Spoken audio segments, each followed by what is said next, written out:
Camera control is found in room control. By selecting camera control, you have two options, tracking on or tracking off. Once tracking is turned on, you have no control of the camera. However, the camera will follow your movements in the room. If you find that the camera is not on you, you may reset the position of the camera by pressing this button here. If you would like to use preset camera, select tracking off. Here you have three presets.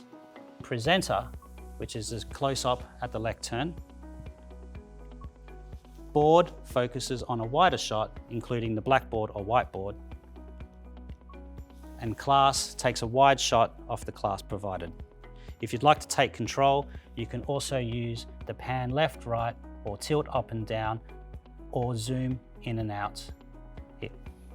Thanks for watching, and for any technical assistance, please contact 54888 on the phone provided on the lectern, or contact IT services on the link below.